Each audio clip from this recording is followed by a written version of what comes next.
I had an incredible group of friends that we were all sort of in a similar boat, like they had lost a father or a mother, and it was just this unique little group of people. We sort of looked after each other, and in those days you didn't really have therapy. We were each other's therapy, and these girls are still in my life today. Are they? Yeah.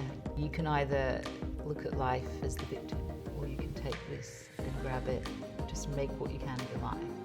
Welcome to Beautiful Inside by Beauticate. I'm Sigourney Cantelo. For over 20 years as a magazine beauty and health director and founder of Beauticate, I've shared stories about how to be beautiful on the outside. But recently, I've also been on my own journey to uncover what it means to be beautiful within. Inspired by my own experiences with mental health and healing, I'm meeting people who have remarkable stories to share. How have they come back from the brink of adversity and reclaimed their power? How do they continue to nurture their inner selves while creating space for joy, beauty and well-being? This season, I'm thrilled to introduce our Sacred Spaces series, proudly brought to you by King Living.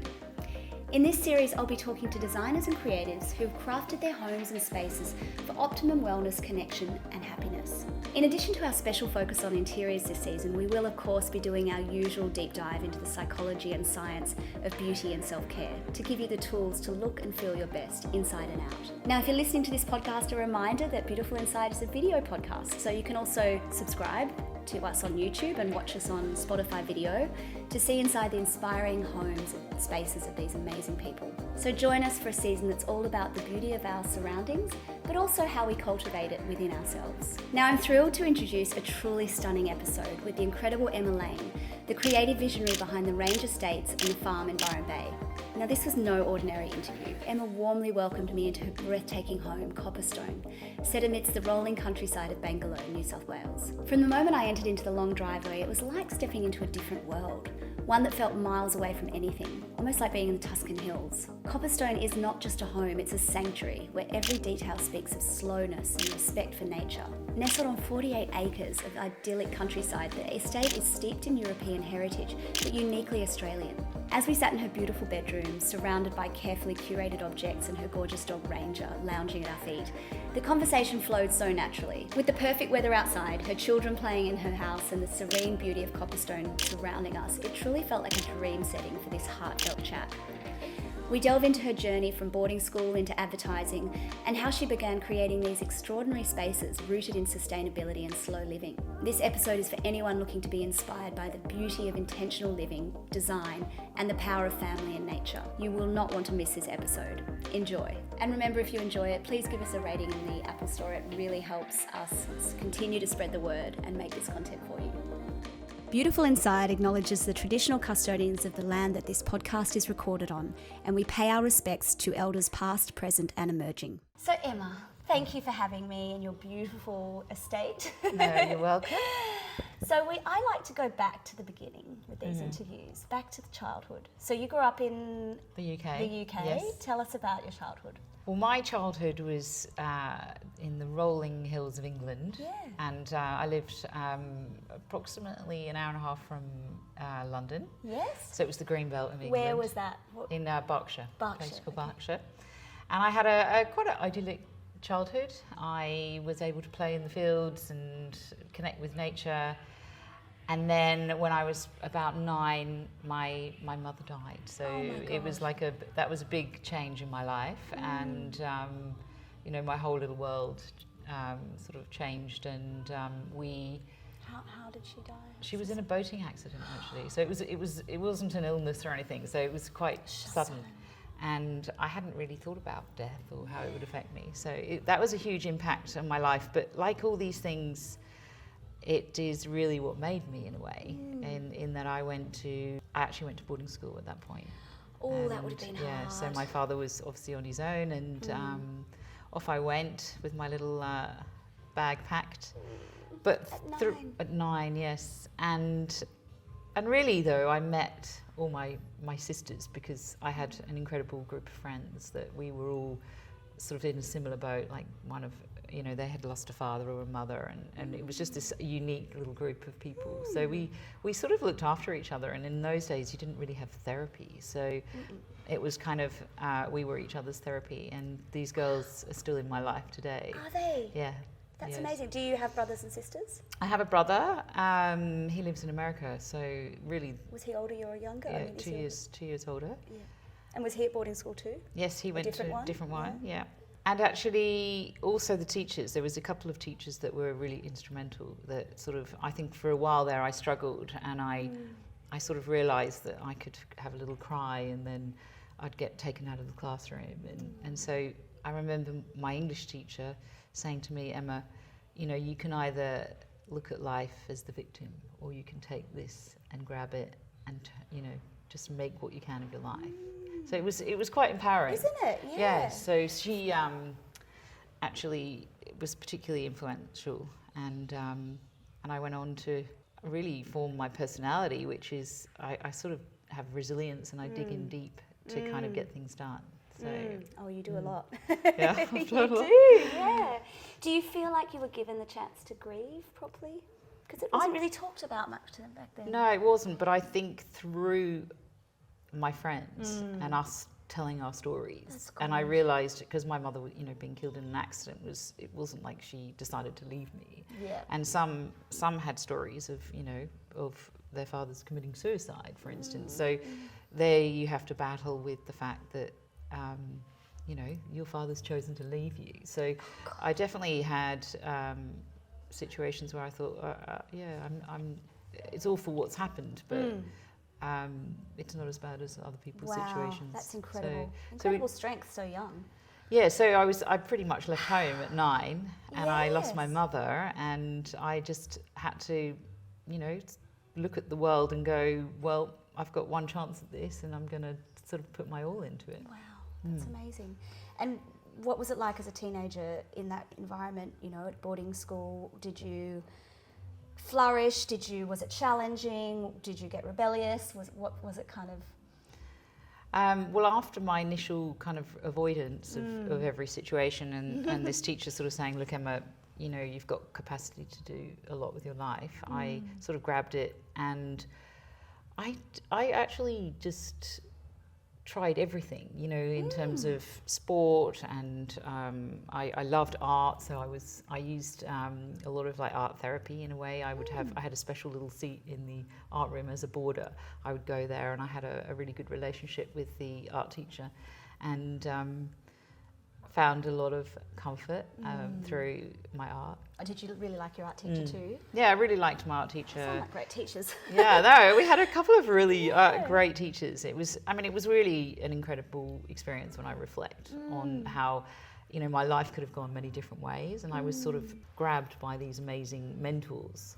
Yes. Even my friends. Strong women. And taken through life. And I mean, literally, I was I went back to see my family in July, and my closest girlfriend, Victoria, organised a little catch up with all my old school friends. So wow! So you went right through school from 9 to 12, like year 12 with them?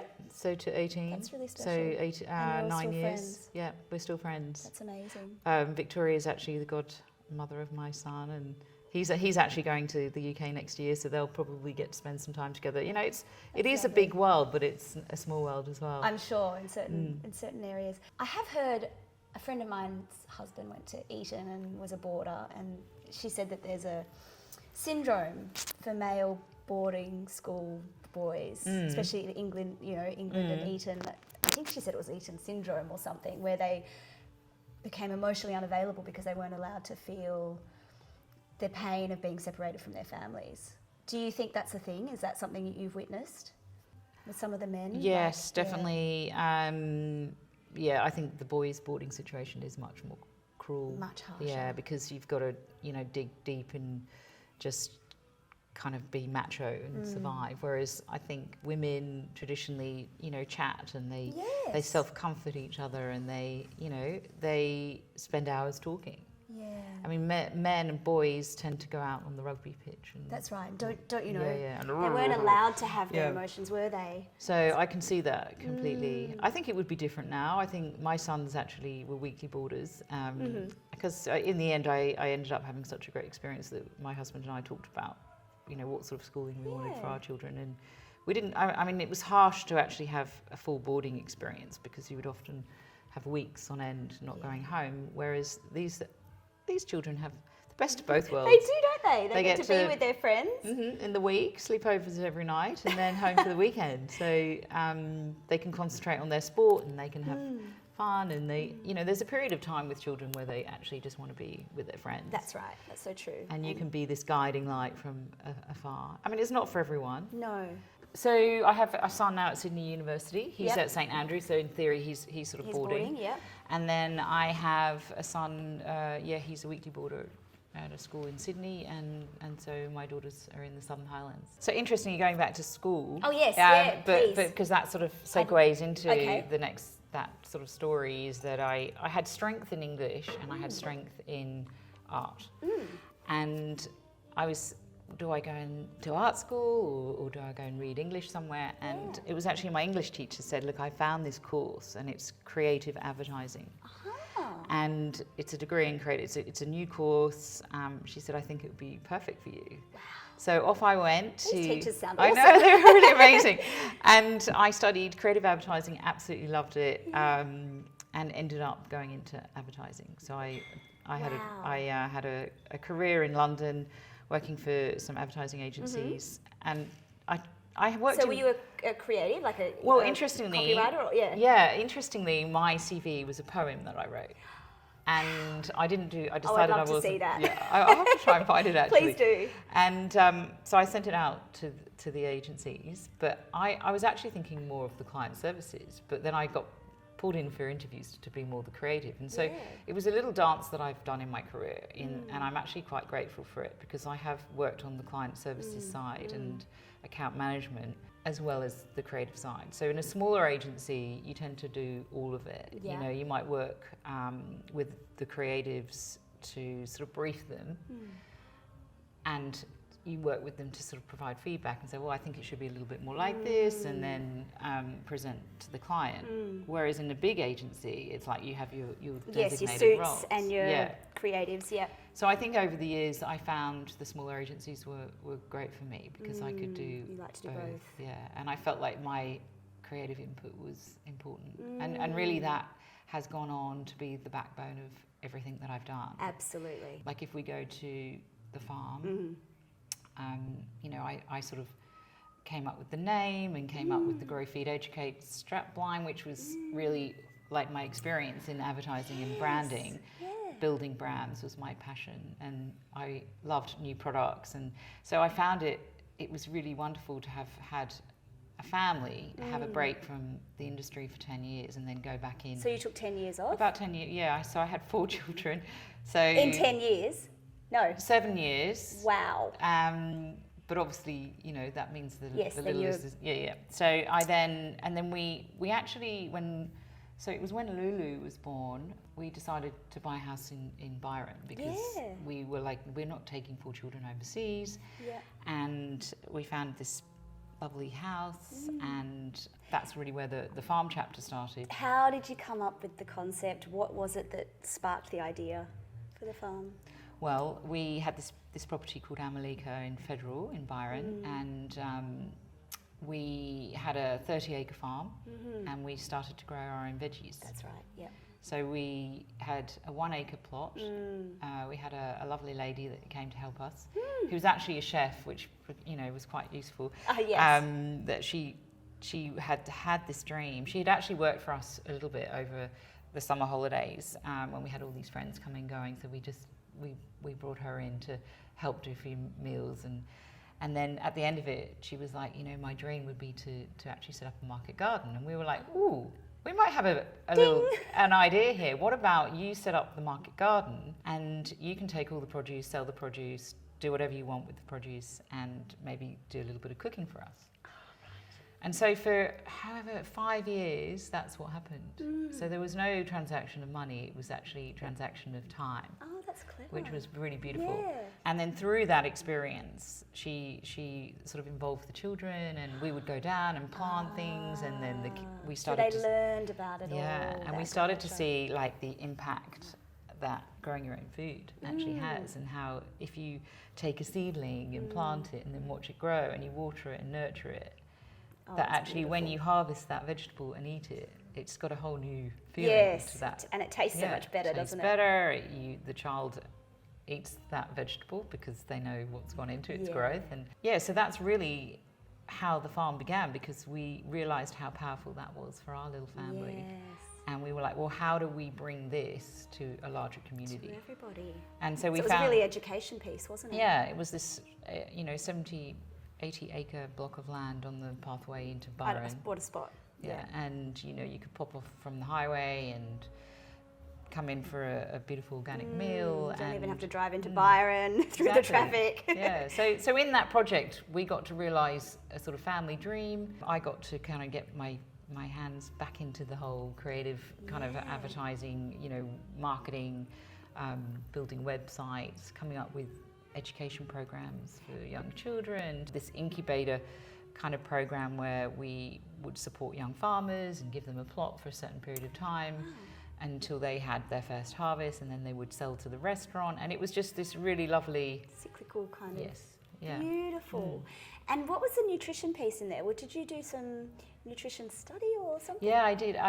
Well, that was actually before that, and I think that was part of the reason I was so interested in nutrition. Was I studied this like health coaching course. Oh wow! Is that the IFC? Yeah, IIN. IIN.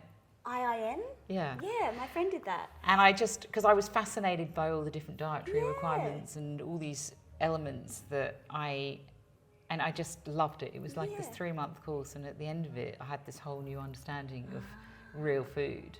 So how many years was that before the farm? That was... Was it while the kids were so little? I sort of did a yoga instructing course. You did that as well? Yeah, and I did... You are seriously type A. Have you been told that? Yes. But I'm chilling out now. I'm type B now. Are yeah, you? I'm moving into type B territory. I love that for you. So I studied because I was really interested in relaxation and, the body. Yeah. So I thought, well, I'll study it.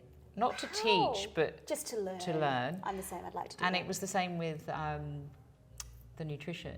Okay. And so then I just I got... wanted to know everything. Yeah, and then it was... You're a very curious person. Yeah, I'm curious. Yeah. And Tom was really interested in the farming side, and I was really interested in what the food actually, by kind of nurturing the soil and laying the foundations down, how that food would... The agricultural side. How fascinating. And so after the farm, what happened then? So after the farm, we had the farm for, I think it was 6 or 7 years, and which was a great success. Yes, and yes. There were lots of stories written about it, and for our family it was a wonderful chapter. And then at the same time that we were doing that, we had built this house called The Range, and that was I've been there. Yeah. I interviewed Elsa Pataki there. Okay, yes. It was beautiful. Yeah, well, I think Elsa feels quite home there Yeah, because it's she got the seems Spanish to. feeling. Yeah, so we created that for our family home, and then we started to get interested in renting it for holidays. So what we... So that wasn't the plan to begin with. No. You just did it for yourselves. Did it for ourselves, And then you went to travel, didn't you? Or? Yeah, so one Christmas, we had a booking for 4 weeks, and we went, okay, what are we going to do? So planned this adventure, and we realised that by, providing the holiday rental and the income from that would mean that we could go on these most amazing trips. Like, they were longer, they were more, we were going to far-fetched places. Where did you go? Where were some of the places you went? Oh, well, we went to Colorado and went exploring in the mountains. We've been to, islands, remote islands. We've flown around Australia in a light plane. Oh, wow. We've been to Africa. We really sort of took family adventures. How fabulous. Over an extended period of time. And it was amazing bonding time for our family. And it was a wonderful way to kind of, have that income for the whole, and a family maybe enjoying our property whilst we were off doing. I mean, there was a lot of work to prep the house. Well, that's right. So what's your, what are your tips and advice for people who want to do this?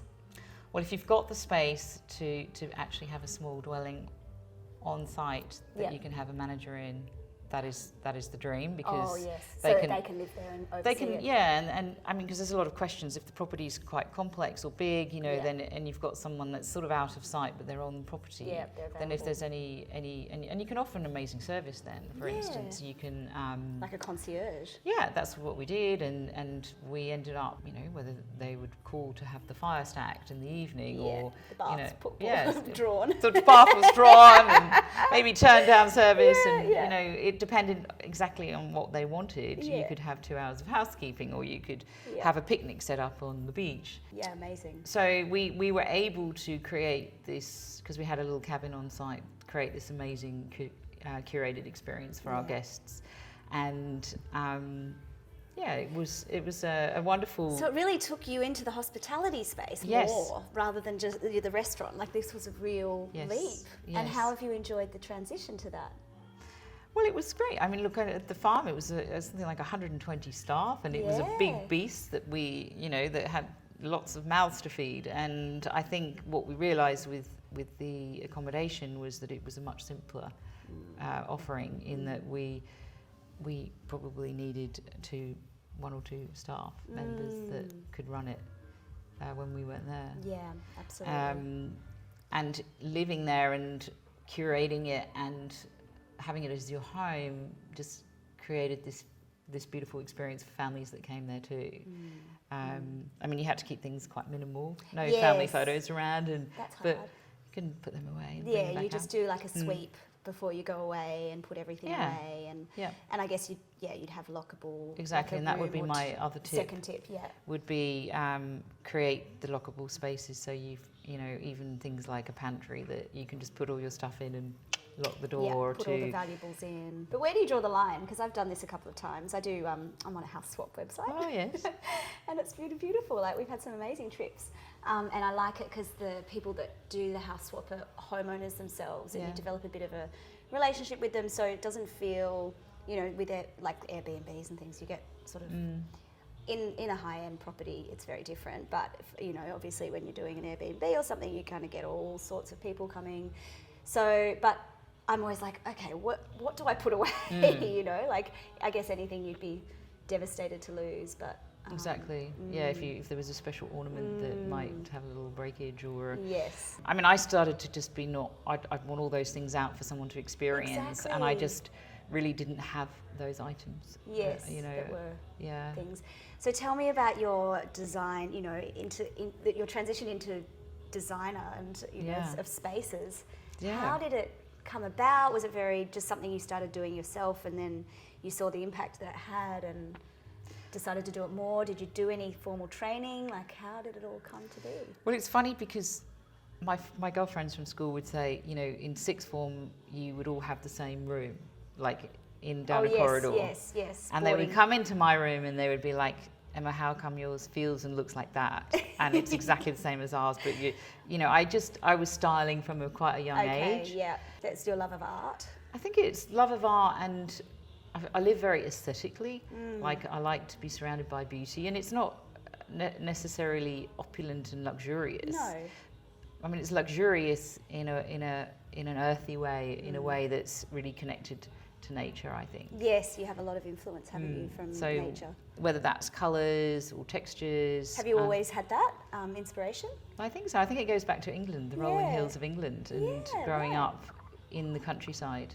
Much greener there. Did you have a green thing going in there, or was it earthy then as well? Or? It was more green, I think, then. Yeah, and then here in Australia, obviously, we have the red dirt. And the earthy, which is coming into a lot of the properties. I've loved bringing in that real rich sort of colour. I love it. It's so beautiful, and it's really seems to be a bit of a trademark for you. Yes, I think it's become. I think I have stepped into my brand as such. I like this property. Copperstone is an evolution from the range, but it has many of the same aspects. That there's definitely a handprint that has come with it. I think so. Whether that's the render here is a little bit deeper in colour. It's richer, and it's more earthy here. I think it's terracotta. What colour would you call it? Yeah, let's call it rust. Rust. Yeah, let's call it rust. Okay, rich rust. Good. So both of the range and Copperstone, design masterpieces. They're beautiful. Family and connection seem to be really key in your design process. Can you tell us more about that? How you design with that in mind? Well, I believe in rituals, family rituals. So I think there's certain things like a family meal around a table. So the table becomes a really important thing. So I love to have a huge table. Like most of our tables are made by a local guy who's these massive bits of timber that he's had in sheds, and I go in, I'll have that one. And then he'll sort of rub beeswax on it. Beautiful. And sort of make it a little bit more refined. And I love the ritual of eating together. And I think, you know, it goes back to, you know, growing our own food and eating with good produce. So you like cooking? I like cooking. I haven't had as much time as I'd like to, but it's something that I'm really enjoying now. Yeah. Things have slowed down a little Now bit. you're a B type. Now I'm a B type. I can actually, you know, play around with food a bit more. I think I probably, relied on other people a little bit. You know, my husband loved cooking or just keeping it really simple. So I love making salads. Yes, and then if there's assembling. Assembling.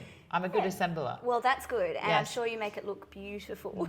I love Can the you do salad. a good grazing board? I can, but give me a salad any Yeah, day okay. and some edible flowers and things like that.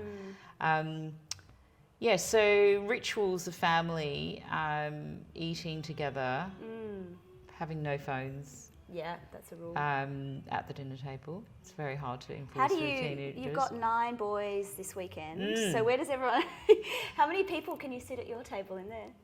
14. Okay, yeah. And they're actually really big chairs, so I Oh. reckon you could squeeze a few more Squeeze a in. few And more. actually this table out the front deck, I would say probably 26. 26? Yeah, it's huge. It's a massive tree, Amazing. that is. Okay. Perfect, so you just have big events. Big events, yeah. So the more the merrier. When we've had our sons coming home from, most of these are George's friends from his boarding school. Wow. And they've all come in from wherever to join him for a few days, and Yes. you know, I love having You them love all having there. them. It's beautiful, isn't Yeah, it? Yeah, it's- you want to it's- be the one that they come to, in the Exactly. house that they come to. So I would say that the ritual of dining together and eating together and sharing food together, and then enjoying spaces. So, you know, outside spaces. You know, we're lucky enough to have a pool, and It's a big pool. you know, it's a big pool, and you can, you know, look out over it, which is lovely whilst you're preparing a meal. Yes, and watch what's it. this space out here? Is that just an outdoor kitchen dining? That is an outdoor kitchen going into a wellness Oh, centre. yes. What have you put in there? Tell us about it. Okay, so it's a big thing at the moment, the Yes, sauna yeah. and the ice bath. So it has those. So we have a sauna that is actually a steam, hot rock, and infrared that was custom made for the space, wow. which looks out over the paddocks. So Stunning. you can sit there, ponder nature. Do you go in the sauna much? I do, yes, Yeah. I do. I love a sauna. I tend to do How many times a week? 2 to 3, so I do it on my non-exercise days. So Yeah. it's sort of, I have a couple of kind of routines of strength training and... You've got a gym here? Yeah, I've got a gym here, but I do different things. What sort of things do you do? So strength? Strength, I've got a depending on where I am, like here in Byron, there is a group called Method, and it's a small group that we train about 6 to 8 of us, and it's high intensity cardiovascular with strength training mixed in, and it's quite brutal. Sounds it. But I love that, and then I'll do, you know, I've sort of taken up a bit of Pilates recently, walks, you know, lighthouse walks. Spoilt for choice here. Yeah, you've spoilt for choice, and then on the down days, I'll have a sauna, an ice bath. So and you do the ice baths? Yes, I love the ice bath. How long can you sit there? I do 3 minutes, Oh, that's amazing. and I get in, and it's like, can I get out? And then I just stay. calm, and then you feel this click into your nervous system dropping into, and then you can just sit with it. For 3 minutes. Yeah. And you don't really have any, then you don't need to escape. Then I can take on the day. Yeah. It's like I really feel myself drop into myself. That's so cool. And I feel I'm capable of anything in those How days. amazing. I mean, it takes me a while to warm up. You know, you feel really cold to the core, and you feel like you're, and then you know your brain is on. And sharp. Better than coffee. Yeah, I really love it. I you mean, I drink don't drink coffee. Oh, don't you? I'm an English breakfast tea Oh, okay. girl. You have a tea in the mornings? So I have. Just one? I Or a have few? no. I mean, maybe 2 to 3. Yeah. And then maybe 1 in the afternoon. Yes, yeah. But I do the whole, like I have tea leaves. I warm the pot. Oh, the ritual. The ritual. So I love rituals. Yeah. I warm the cup. I put the milk in a little jug. I put the milk in. I remember at the range you had some beautiful ceramics and teapots and things. I remember looking at everything. Going, I love vessels. Vessels to have an experience with whatever you're experiencing. Ah. So I love my tea. Yeah.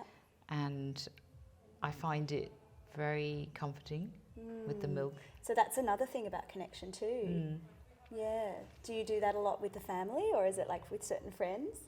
I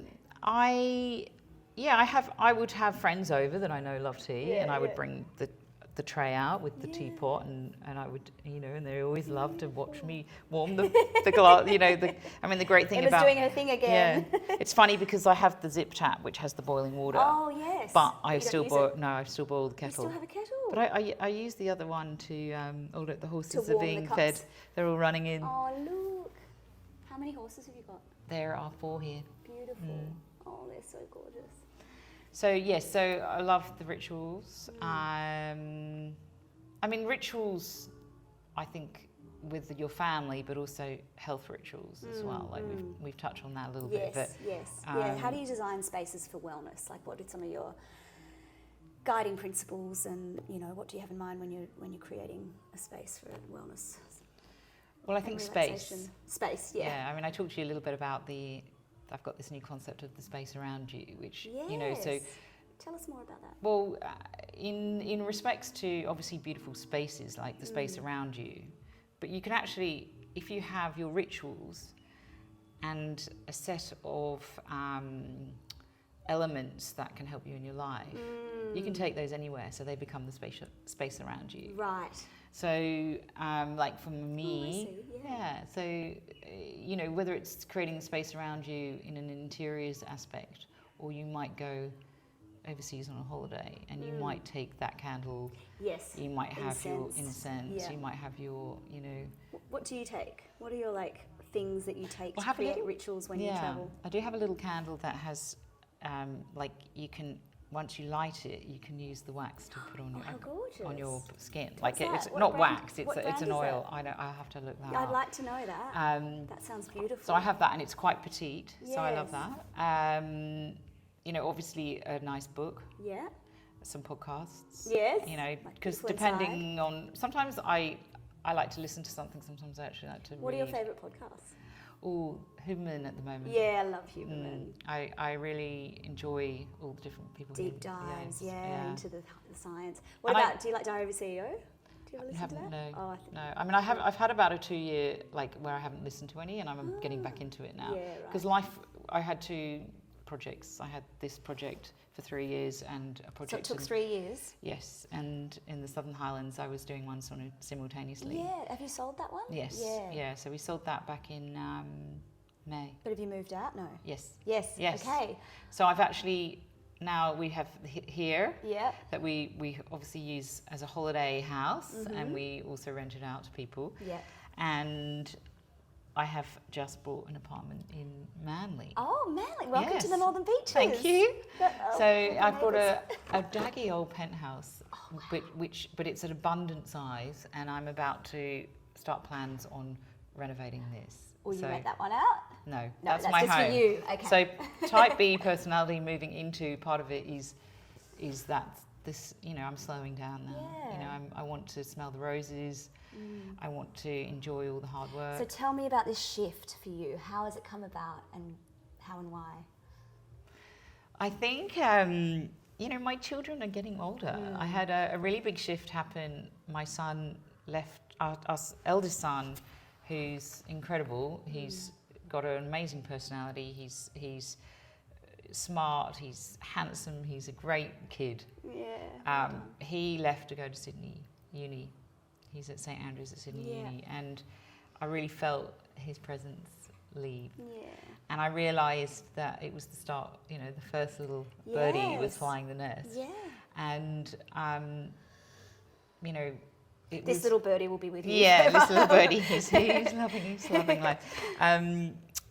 Yeah, So so the it was. first, It and was. your youngest is 13. Yes, youngest is 13, Yeah. So and you've got a few years. But yeah, but it was like suddenly those family adventures. He's not making, the every holiday we'd do something, and he's not there for all of those. I mean, he has just come up here. We've all been together as a family for a couple of days, but that's good. he's living his independent life now. Yeah. So there's a realization that, I mean, people talk about empty nesters, but Yes. I would like to coin a phrase for the first one that goes. I mean, if you've got many, because Yes. you feel it in a different way. I mean, I've still got my younger ones, but Broken nest. broken nest. That's too sad. Partial nest. Yeah. Smaller Initiation of the nest. Yeah, leaving. yeah. But yeah, so I think that was the start, and then it was a realization that the family home was also changing. So what's happened to us is we've had these beautiful homes that we've had, but we then sell them.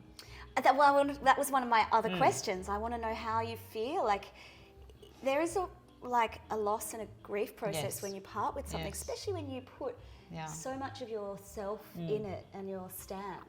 How do you deal with that? Well, you arrive with nothing and you leave with nothing. Yeah. That's what I've heard. So you can't get too attached to anything. And if you have the mindset of that, enjoy it whilst you have it. But I feel like now is the time that I need something that's consistent. Yes. And so I that think manly place is going to be your sanctuary. it's going to be my sanctuary. I mean, I would love in time,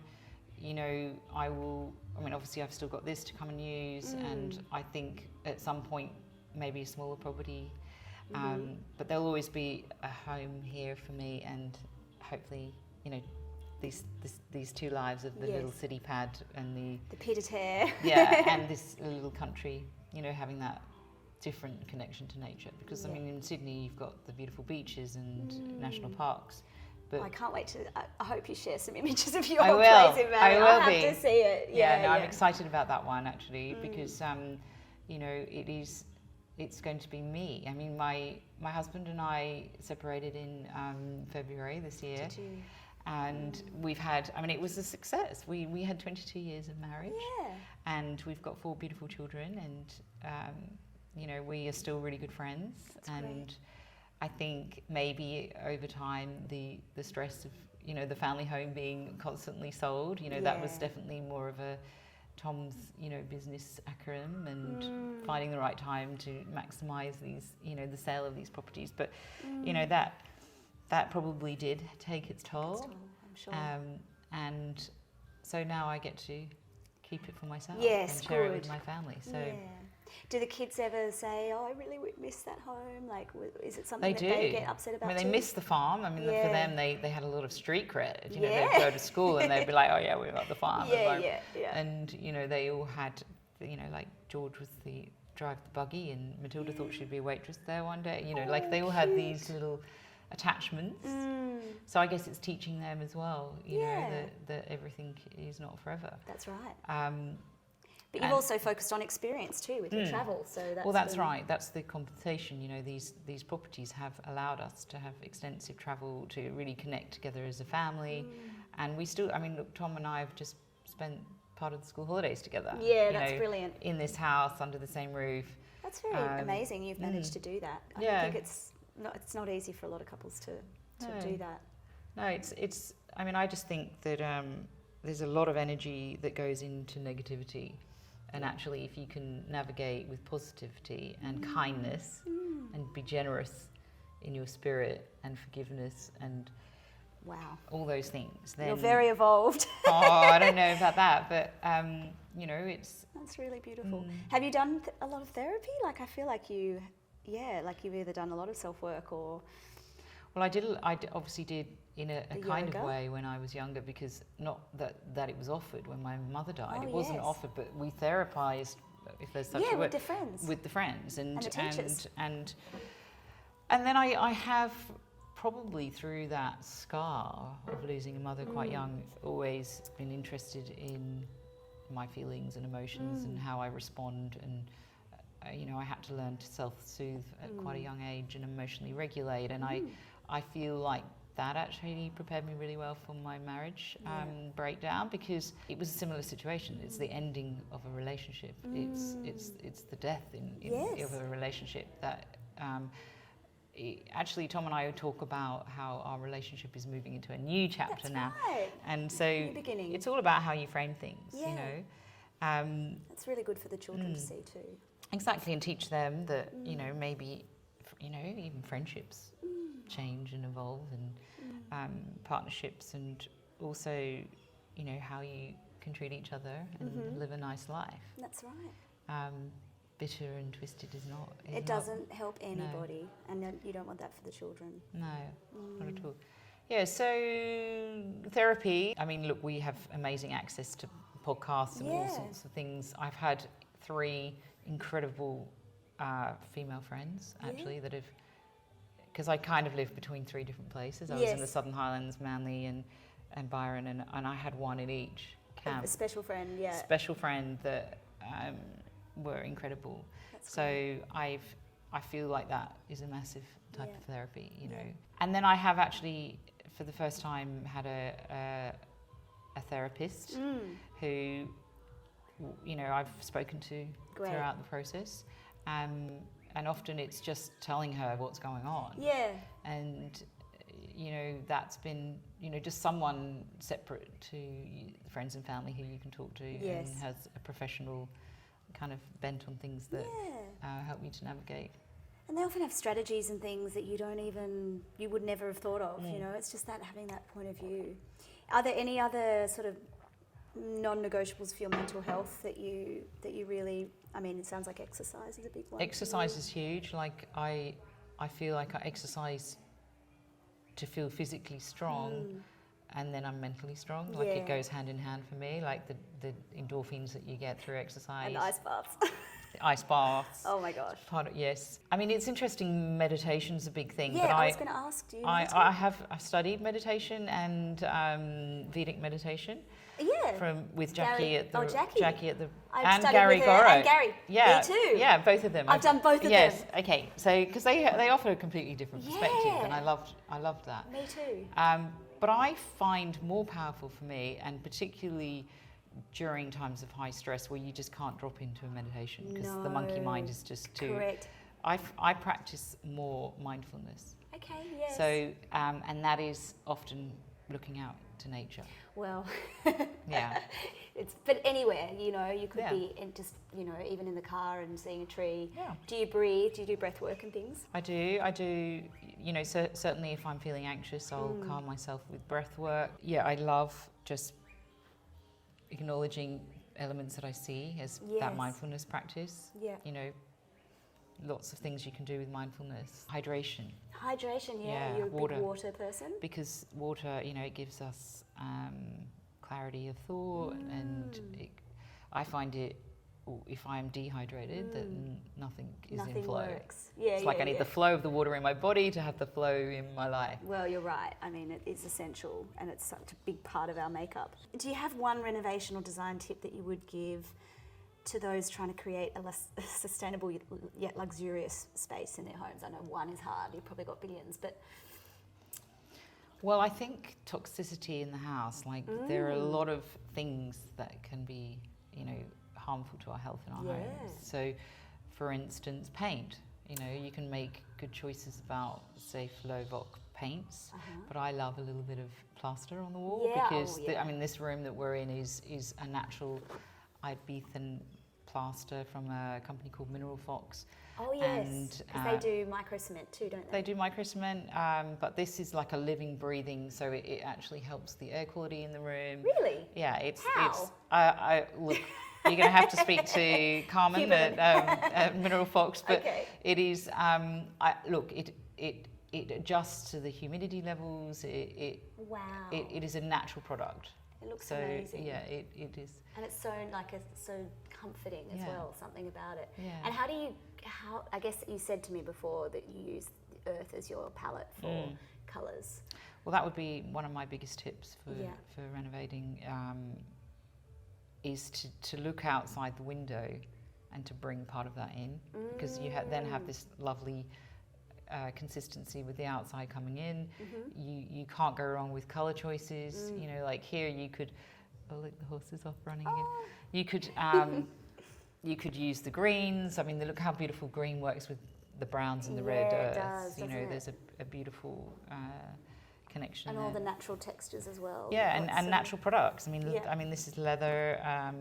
There's beautiful Australian hardwood timber on the floor. There's beautiful Italian velvet curtains. I mean, so there's that beautiful. That's that heaviness. Yeah, lush kind of textures. Just natural materials, armadillo rugs. That you know. Beautiful. I mean, you can these Are they days. cultivar linens? Yes, that's, well, actually there's a mixture of cultivar and, no, that's Hell Mercantile and a company called Totem. Oh, Totem, yeah. Yeah, from Italy. Beautiful. And yeah, so I Big think... high ceilings too, you always have the big high ceilings. Yeah. You know, timber's obviously a huge part in all of our properties. The recycling, upcycling, like the stables, the original house that was here that we were planning to extend actually was rotten, and so hence why we created this. But there was a lot of recycling of elements to build the stables. So I love the house went into the stables. Yes, Yeah. and I love that the horses' shelters, you know, actually is the original home, and that there's some connection out there with the horses and their home to ours. So other things I think just keeping it simple. Yes. You know, use less but more quality Okay. products. Yeah. You know, and you know, buy that special chair. Don't have so many of them. You know. Yeah. Right. So just hold out for the special ones. Okay, so the farm focuses on simple farming concepts and regenerative techniques. So you learned a lot about sort of the agriculture and things. What advice would you give people wanting to be sustainable in their homes? I think you can start very simply. You can buy some herb seedlings. Yes. Put some pots, even if you're in an apartment. I was thinking about this the other day because I'm going to be in an apartment. Oh, you are? And I thought vertical gardens? you could do that. I mean, I'm not sure how you keep that alive. I mean, I've seen it on buildings, but I'm just like, let's make some pots of herbs. Yeah, you know? yeah, simple. And because I always love to put something in any dish that you grow. Your vessels, Yeah. yeah. So, you know, herbs. Where do you get all your vessels from? Oh, well, there's some beautiful artisans here in Byron, you know, lots of ceramicists and natural earthenware. Yeah. There's beautiful Sigourney trading in Island Larks that stock from overseas, as well as all the local artisans, you know. So there's a nice mixture. Any favourites you want to call out? From like local artisans or well, Zani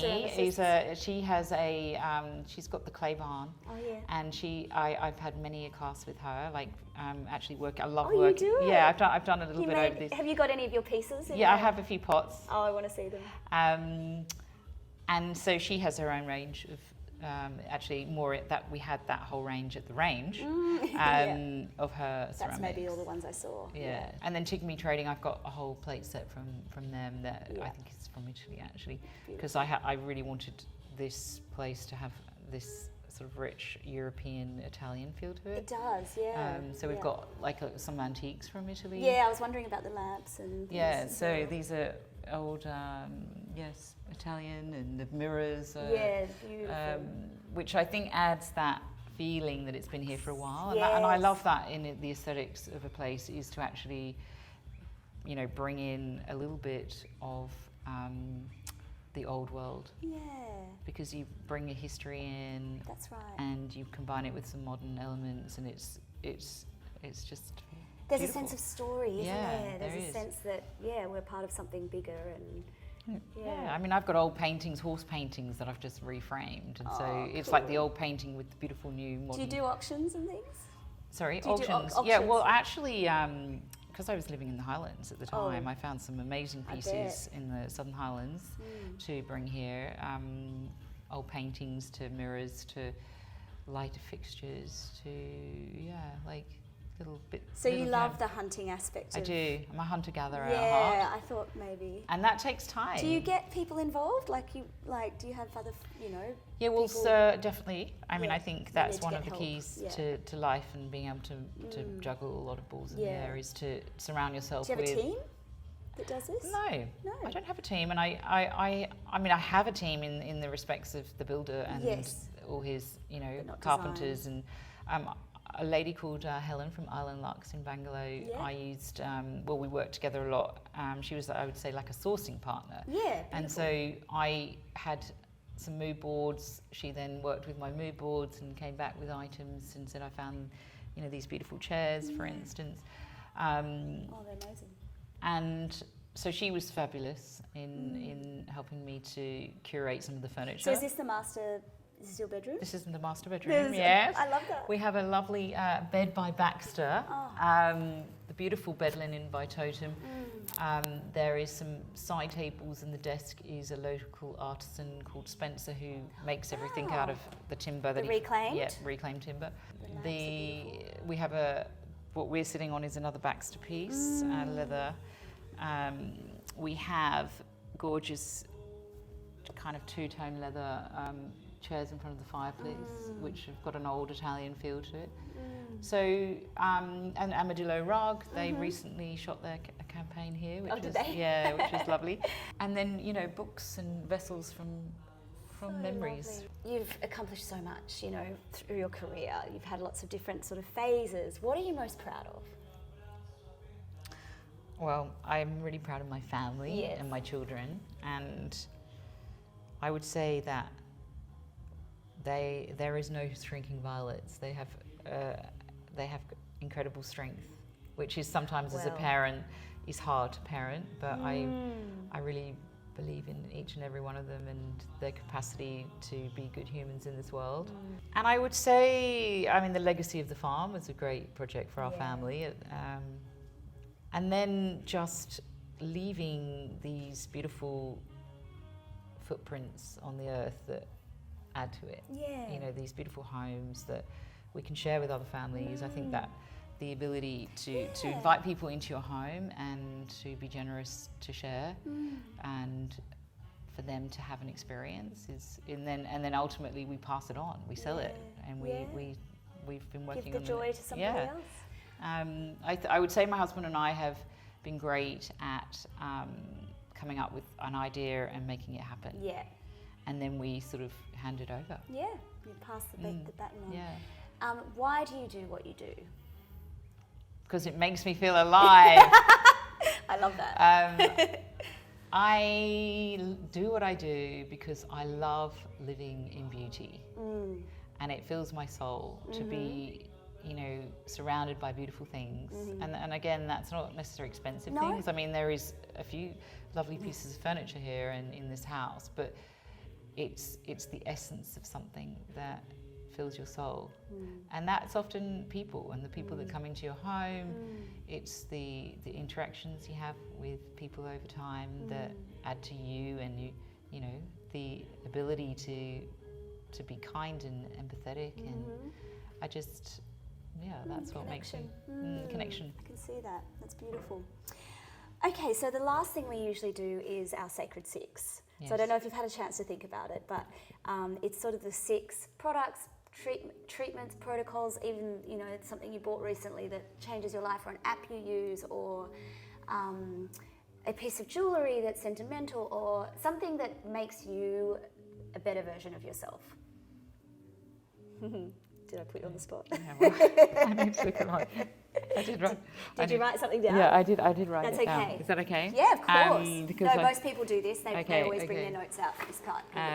It's hard to remember what you've written and to So count. my 6, I would say exercise. Yes. Is a non-negotiable for me, because I feel that moving your body moves energy. Yeah. So if you are stuck, move your body. Yes.